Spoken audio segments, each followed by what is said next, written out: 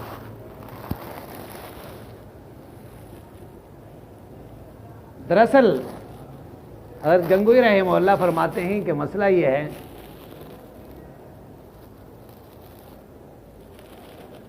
کہ اصل میں یہ جو اتخذ خاتما من ورق ثم القاہ، یہ نقل ہے کس سے؟ زہری سے، اور زہری امام المحدثین ہے۔ سمجھ میں بات آئی؟ زہری کیا ہے؟ امام المحدثین ہے۔ اب اس کے بعد اتنا غلطی اس سے کیسے سرزد ہوا ہے؟ سارے محدثین کہتے ہیں کہ حضور نے چاندی کا نہیں پھینکا تھا، وہ تو آخر تک حضور کے پاس رہے، وہ کہتا ہے چاندی کا پھینک دیے۔ تو زہری نے سوچا کہ یہ غلطی امام زہری سے کیسے ہوا؟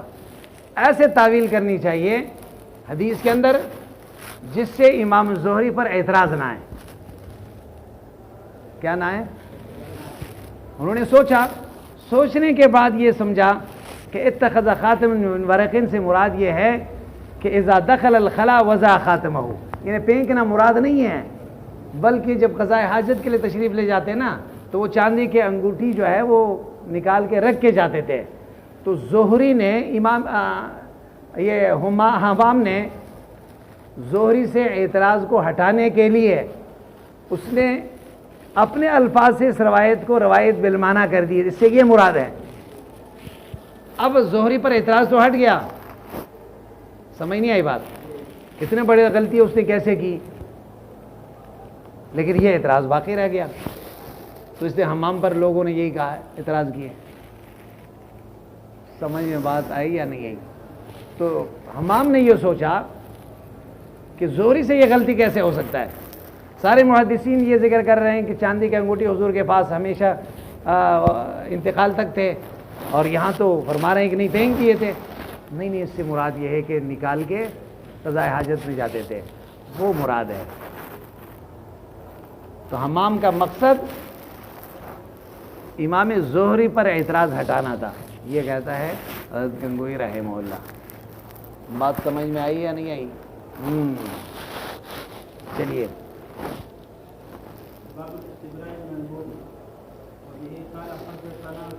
اچھا، باب الاستبراء من البول۔ ایک ہوتا ہے استبراء، ایک ہے استنجا، بات سمجھ میں آئی نا، اور ایک ہے استنقاء۔ استنجا کا حکم تو ماقبل گزر گیا ہے، ہمارے یہاں عام حالتوں میں استنجا مسنون ہے، اور قدر درہم یا اس سے زیادہ نجاست پیل جائیں تو پھر واجب ہو جاتا ہے۔ اور دوسری چیز ہے استبراء۔ استبراء کہتے ہیں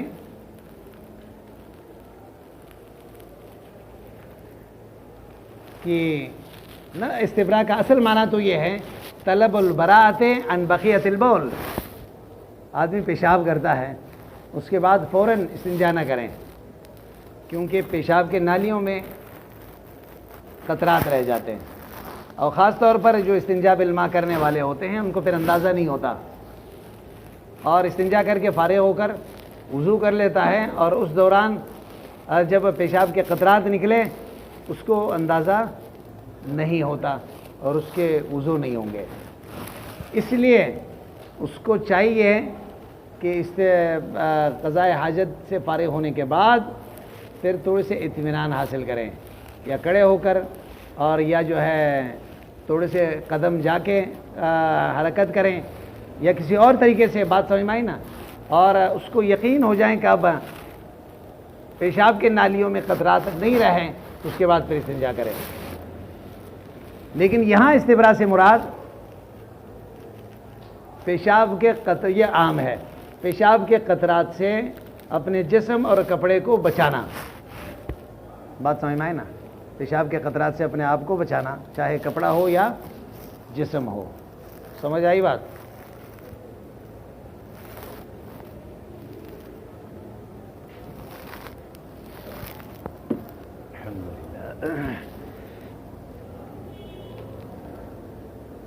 روایت ہے حضرت ابن عباس رضی اللہ عنہ سے، فرماتے ہیں کہ مر نبی صلی اللہ علیہ وسلم علی قبرین، نبی اکرم صلی اللہ علیہ وسلم کا گزر دو قبروں پر ہوئے، فقال انہما یعذبان، حضور نے فرمایا ان دونوں کو عذاب دیا جا رہا ہے، وما یعذبان فی کبیر، ان کو سزا کسی بڑے گناہ کی وجہ سے نہیں، اما ھذا فکان لا یستنزع من البول، ایک تو یہ پیشاب کے قطرات سے اپنے آپ کو نہیں بچا رہا تھا، واما ھذا فکان یمشی بالنمیمہ، یہ چغل خور تھا، ثم دعا بعصیب رطب، پھر حضور اکرم صلی اللہ علیہ وسلم نے ایک تر شاخ منگوایا، فشقہ باثنین، اس کو دو حصوں میں تقسیم کر دی، ثم غرس علی ھذا واحدا، اور ایک میں ایک قبر پر ایک حصے کو گاڑ دیا، والا ھذا واحدا، دوسرے قبر پر دوسرے کو، وقال، پھر حضور اکرم صلی اللہ علیہ وسلم نے فرمایا لعلہ یخفف عنہما ما لم ییبسا، جب تک خشک نہیں ہوتا شاید ان کے پر عذاب تخفیف ہو جائے۔ بات سمجھ میں آئی نا؟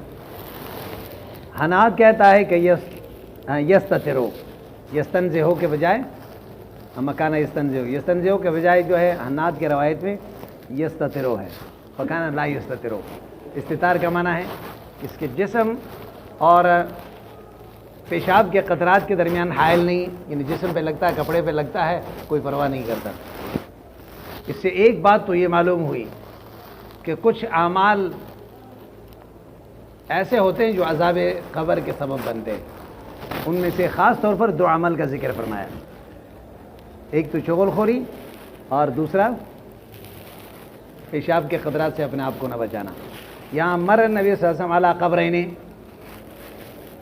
اب یہ کون تھے؟ مسلمان تھے یا کافر؟ دونوں قول ہے، سمجھ نہیں آئی بات؟ بلکہ تین قول ہے، بعض کہتے ہیں کہ اہل کتاب تھے، بعض کہتے ہیں نہیں کافر اور مشرک تھے، بعض کہتے ہیں کہ نہیں مسلمان تھے، لیکن حافظ ابن حجر رحمہ اللہ فرماتے ہیں کہ زیادہ راجح روایت کے تمام طرق کو دیکھتے ہوئے یہ معلوم ہوتا ہے کہ کانا مسلمین، یہ دونوں کیا تھے؟ انہما کانا مسلمین، یہ دونوں مسلمان تھے۔ کیوں؟ وہ فرماتے ہیں کہ ابن ماجہ کی روایت میں ہے مر نبی صلی اللہ علیہ وسلم علی قبرین جدیدین، علی قبرین جدیدین،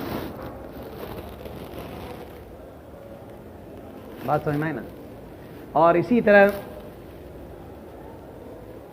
مسند احمد کی روایت میں ہے مر بالبقیع، جنت البقیع میں وہ مسلمانوں کے قبرستان تھی، وہ مسلمانوں کے قبرستان تھے، بات سمجھ میں آئی نا؟ اور پھر اس روایت میں یہ ہے کہ من دفنتم اليوم، حضور نے فرمایا کس کو دفنایا آج؟ تو اس سے بھی معلوم ہوتا ہے کہ کوئی پرانے قبریں نہیں تھی، نئے نئے مدفون تھے۔ علامہ قرطبی رحمہ اللہ نے ذکر فرمایا کہ کچھ لوگوں کا خیال یہ ہے کہ حضرت سعد ابن معاذ رضی اللہ تعالیٰ عنہ ان میں سے ایک تھے جو غزوہ احزاب میں زخمی ہو کر شہید ہو گئے تھے، لیکن وہ فرماتے ہیں کہ یہ بات غلط ہے، علامہ قرطبی فرماتے ہیں یہ بات غلط ہے، اور یہ صرف تردید کے لیے تو ذکر ہو سکتا ہے ورنہ نہیں۔ اور فرمائیں کیونکہ دفنانے کے فوراً نبی اکرم صلی اللہ علیہ وسلم نے فرمایا تھا کہ اس کی قبر اس کے لیے جو ہے مل گئے ہیں، اور پھر حضور نے دعا مانگی اور وہ قبر کی سختی ختم ہو گئے تھے فوراً۔ سمجھ میں نہیں آئی بات؟ وہ جو القدر صحابی ہے اور اوس سردار کے قبیلے کے سردار تھے۔ تو بہرحال یہ تین قول ہیں، راجح قول یہی ہے یا تو اہل کتاب تھے یا مشرک اور کافر تھے، اور زیادہ راجح یہ ہے کہ یہ مسلمانوں کی خبریں تھیں۔ حافظ ایک وجہ یہ بھی ذکر کر رہے ہیں کہ یہ مسلمانوں کی خبریں تھیں کہ آگے جو سبب عذاب ذکر ہو رہا ہے وہ دو عمل کا ذکر کر رہا ہے۔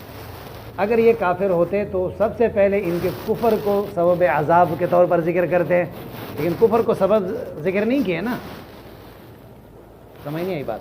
بلکہ عمل کو ذکر کیا ہے۔ علی قبرین فقال انہما یعذبان، دیکھیں یعذب انہما، یہ دونوں ضمیر راجع ہے قبر کی طرف، کس کی طرف؟ ان صاحبہما یعذبان کیوں نہیں فرمایا؟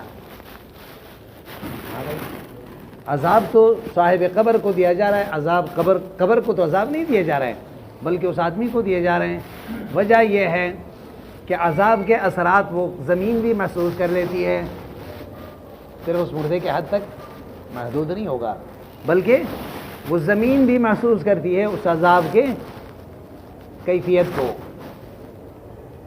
بات سمجھ میں آئی نا؟ اس عذاب کو جیسے ایک دفعہ حضرت گنگوئی رحمہ اللہ بیٹھے ہوئے تھے تو شاگرد جو ہے وہ پنکھا ہلا رہا تھا اس کو ایسے، تو پھر اس شاگرد نے پوچھا کہ حضرت کچھ لوگ کہتے ہیں کہ ہمیں موت مدینے میں آ جائیں یا فلان جگہ پہ ہم دفن ہو جائیں، اس سے کیا فائدہ ہوگا؟ کوئی خاص فائدہ ہوتا ہے؟ تو حضرت نے فرمایا کیوں نہیں ہوتا؟ آپ یہ پنکھا کس کو ہلا رہے ہیں؟ فرمایا آپ کو، تو اس کے ہوا جو ہے آپ تک بھی پہنچ رہی ہے یا نہیں پہنچ رہی ہے؟ فرمایا ہاں۔ تو کہہ رہا ہے کسی طرح اگر کوئی نیک آدمی کسی جگہ پر دفن ہے تو اس کے رحمت کے جو اثرات ہیں وہ دوسرے لوگ بھی محسوس کرتے ہیں، اور اگر برا آدمی کوئی کہیں پہ دفن ہوتا ہے تو اس کی برائی کے، اس کے عذاب کے اثرات وہ آس پاس والے بھی محسوس کرتے ہیں۔ سمجھ نہیں آئی بات؟ تو اسی طرح حضرت شاہ عبدالعزیز رحمہ اللہ اپنے خانقاہ میں ایک دفعہ بیٹھے ہوئے تھے تو ایک مرید جو ہے وہ ایک لوٹا لے کر آیا مٹی کے، اور خانقاہ کے کنواں سے پانی نکال کے اس میں بھر کے لائے تو وہ پانی کڑوا تھا بالکل ایک عجیب سے، تو جبکہ وہ کنواں کا پانی جو ہے بالکل میٹھا پانی تھا۔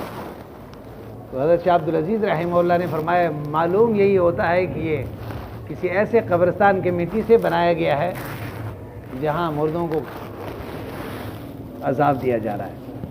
بات سمجھ میں آئی؟ پھر حضرت نے قرآن پڑھنے کا کہا طالب علموں کو اور دعا کی، تو بعد میں وہ کڑواہٹ ختم ہو گئی۔ تو اس لیے عذاب کے اثرات جو ہے پھر آس پاس لوگ بھی محسوس کرتے ہیں۔ شیخ الاسلام ابن تیمیہ رحمہ اللہ فرماتے ہیں زمانہ قدیم میں عرب میں یہ رواج ہوتے تھے کہ اگر اونٹ جو ہے یہ گھوڑا بیمار پڑ جائیں تو اس کو اسہال کے کوئی دوا دے دیتے جس سے اس کے پیٹ صاف ہو جاتا تو وہ ٹھیک ہو جاتا تھا۔ تو فرماتے ہیں کہ اس زمانے میں اپنے زمانے کے متعلق کہہ رہا ہے کہ اگر اونٹ جو ہے اگر بیمار ہو جائیں تو کسی شیعہ کے قبر کے پاس سے گزار دو۔ بات سمجھ میں آئی نا؟ تو جب اس کے چیخ و پکار یہ سنے گا تو خود بخود اس کو اسہال ہو جائیں گے، آپ تجربہ کر کے دیکھیں گے، خود بخود علاج ہو جائیں گے۔ بات سمجھ میں آئی نا؟ تو بہرحال عذاب قبر حق ہے۔ بات سمجھ میں آئی نا؟ اس سے انہما یعذبان بتا دیا ہے کہ دونوں کو کیا دیا جا رہا ہے؟ سزا دیا جا رہا ہے، اور یہ سزا بھی فرما رہے ہیں کہ وما یعذبان فی کبیرنا، وما یعذبان فی کبیرنا۔ اس سے ایک بات تو یہ معلوم ہوئی کہ عذاب قبر حق ہے۔ بات سمجھ میں آئی نا؟ مرنے کے بعد ایک زندگی ہے جس کو برزخ کی زندگی کہتے ہیں، جس کا تعلق نہ دنیا سے نہ آخرت سے بلکہ بیچ میں۔ برزخ کا مطلب یہ ہے پردہ۔ بات سمجھ میں آئی نا؟ من وجہ اس کا تعلق دنیا سے ہے، من وجہ آخرت سے ہے۔ اس لیے قرآن کریم میں اللہ تبارک و تعالیٰ نے اور اس برزخ کی زندگی کا ذکر نہیں کیے۔ بات سمجھ میں آئی نا؟ بلکہ قرآن میں اللہ یہی فرماتے ہیں کہ تمہیں پیدا کیا ہے ثم یمیتکم ثم یحییکم، پھر تمہیں موت دیں گے اس دنیا میں، ثم یحییکم، پھر قیامت کے دن تم زندہ ہو کر تمہیں اٹھایا جائے گا۔ آپ مفسرین فرماتے ہیں کہ بیچ میں ایک زندگی تو برزخ کا بھی ہے نا، قبر کا بھی ہے۔ اللہ نے اس کو اس لیے ذکر نہیں کیا کہ وہ کوئی مستقل زندگی نہیں ہے، من وجہ اس کا تعلق دنیا سے، من وجہ آخرت سے ہے۔ بات سمجھ میں آئی نا؟ جیسے ایک آدمی نے حضور سے پوچھا کہ یا رسول اللہ تو متی الساعہ، قیامت کب قائم ہوگی؟ حضور اکرم صلی اللہ علیہ وسلم نے فرمایا اذا مات الانسان فقد قامت قیامته، جب انسان مر گیا تو قیامت کا مرحلہ شروع ہو گیا نا، حساب و کتاب ہے، سزا و جزا ہے، فرشتے آتے ہیں، تو یہی مرحلہ تو شروع ہو گیا۔ بات سمجھ میں آئی نا؟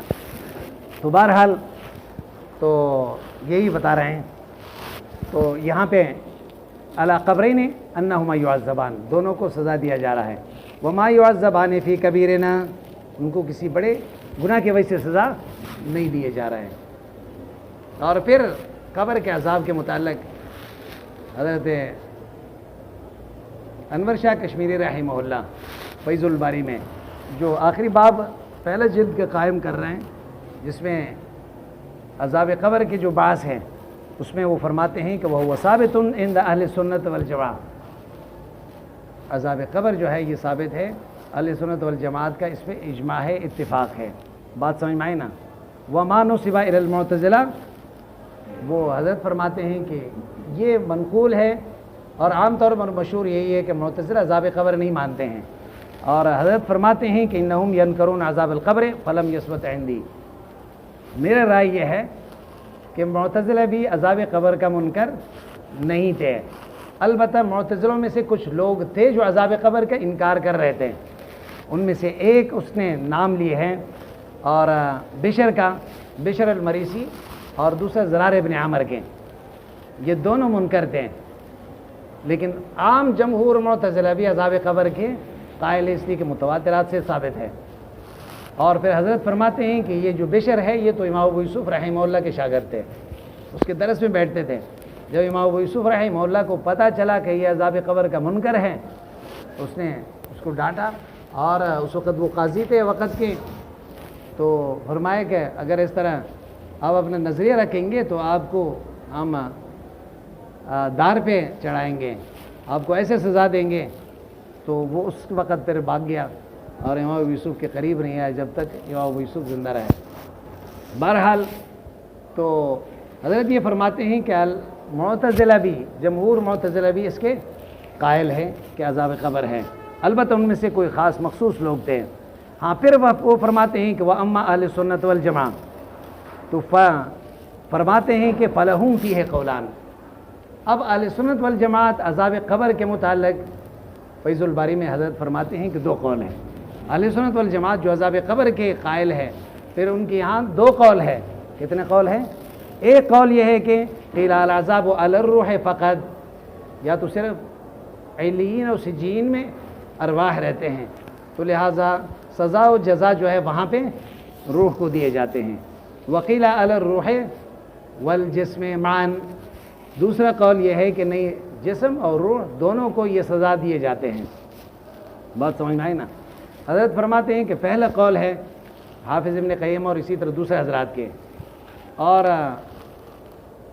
حضرت فرماتے ہیں کہ زیادہ راجح قول یہی ہے کہ دوسرا ہے۔ تو میرے نزدیک زیادہ راجح یہ ہے کہ روح اور جسم دونوں کو دیے جاتے ہیں، لیکن یہ یاد رکھیں جو حضرات یہ کہتے ہیں کہ عذاب ارواح کو دیے جاتے ہیں اصالتاً، وہ بھی یہ قائل، اس کے قائل نہیں ہے کہ جسم کو سزا نہیں مل رہی ہے، بلکہ وہ بھی یہ کہتے ہیں اصالتاً سزا تو دیے جا رہے ہیں روح کو، لیکن اس کا کنیکشن اس جسم کے ساتھ بھی ہوتا ہے، تو لہٰذا یہ جسم بھی اس عذاب کو محسوس کر لیتا ہے۔ بات سمجھ میں آئی نا؟ بہرحال وما یعذبان فی کبیر، ان کو سزا کسی بڑے گناہ کی وجہ سے نہیں دیے جا رہے ہیں۔ وما یعذبان فی کبیر، اب دیکھیں یہاں پہ اس روایت میں تو یہ فرمایا کہ کوئی بڑے گناہ کی وجہ سے ان کو سزا نہیں دی جا رہی ہے، لیکن ادب المفرد میں جو روایت ذکر کیے ہیں بلا انہو کبیر آتا ہے، بلکہ بڑے گناہ ہیں۔ ایک میں کبیرہ کے نفی ہے، دوسرے میں کبیرہ کا اثبات ہے، کوئی تعارض کی بات نہیں ہے۔ تو اس لیے جہاں کبیرہ کا اثبات ہے وہاں مراد امر شاقہ ہے۔ وما یعذبان فی کبیرنا، بات سمجھ میں نا؟ یعنی اس سے بچنا کوئی مشقت والے کام نہیں تھے، وہ آسانی سے بچ سکتے تھے، کوئی ایسے تکلیف مالایطاق کے قبیل میں سے نہیں تھے، لوگ عذر پیش کریں کہ نہیں ہم سے تو نہیں ہو سکا۔ اور کبیر سے مراد گناہ ہے، یا وما یعذبان فی کبیر، جہاں نفی ہے اکبر الکبائر کا، کس کے؟ کوئی بہت بڑا گناہ نہیں تھا۔ بات سمجھ میں آئی نا؟ لوگ یہ سمجھیں کہ نہیں عذاب قبر تو سب سے بڑے گناہ کریں گے تو پھر عذاب قبر دی نہیں، اور جہاں اس بات ہے نفس کبیرے کا ہے۔ بات سمجھ میں آئی نا؟ یا وما یعذبان فی کبیر، نفی جو ہے ان کے زعم اور گمان کے مطابق، وما يعذبان فی کبیر فی زعمہم، ان کے خیال میں یہ تھا کہ بھئی یہ تو کوئی معمولی سے گناہ ہے، اس سے کیا فرق پڑے گا، لیکن نفس الامر میں یہ کبیرہ گناہ ہے۔ یہ تین توجیہ۔ اما ھذا فکان لا یستنزع من البول، واما ھذا فکان یمشی بالنمیمہ، فکان یمشی۔ پھر حضور اکرم صلی اللہ علیہ وسلم نے کھجور کے ایک شاخ منگوایا، اس کو حضرت ابوبکر صدیق کو بھیجا، دو ایسے تقسیم کر کے اس قبر میں گاڑ دی، پھر فرمایا شاید یخفف عنہما ما لم یئبسا، ما لم یئبسا۔ اب یہاں پہ یہ بات ہے کہ تخفیف عذاب کا مسئلہ، کیا تخفیف عذاب کا سبب یہ تر شاخ تھے یا حضور اکرم صلی اللہ علیہ وسلم کی سفارش اور دعا ہے، حضور کے عمل ہے؟ سمجھ نہیں آئی بات؟ اس میں دو قول محدثین ہیں۔ ایک تعداد محدثین کا یہ فرماتے ہیں، جیسے امام خطابی ہے، ابن عبد البر ہے، اور بات سمجھ میں آئی نا، یہ حضرات امام الحرمین ہے، اور یہ حضرات فرماتے ہیں کہ یہاں پہ ان شاخوں کا کوئی عمل دخل نہیں ہے تخفیف عذاب میں،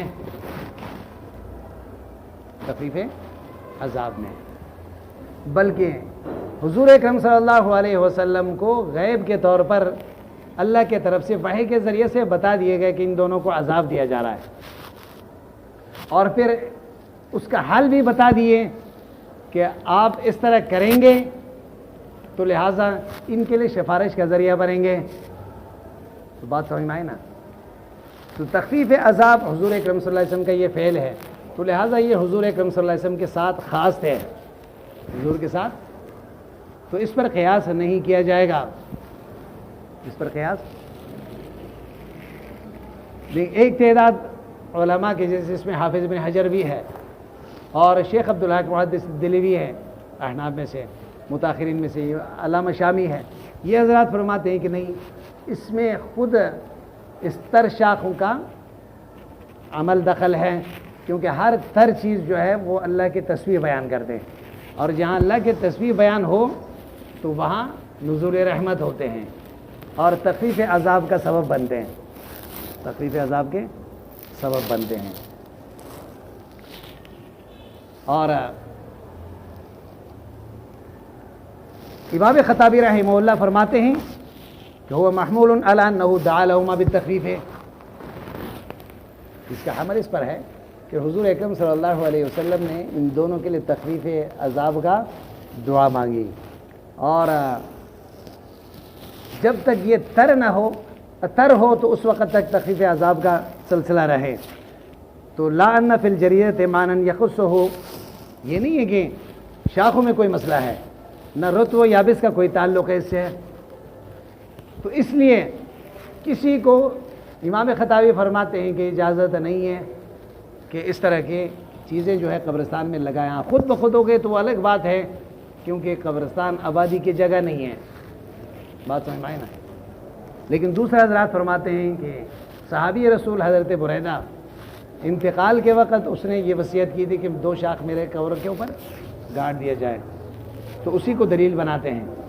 لیکن دروس مدنی میں حضرت حسین احمد مدنی رحمہ اللہ اس پہ تفصیلی بحث کرتے ہیں، ترمذی کے درس حضرت کے ہیں، تو اس میں وہ فرماتے ہیں کہ یہ 2 اختلاف ذکر کیے علماء کے، ذکر کرنے کے بعد یہ فرماتے ہیں کہ صحیح بات یہی ہے کہ منع کیا جائے، بات سمجھ میں آئی نا۔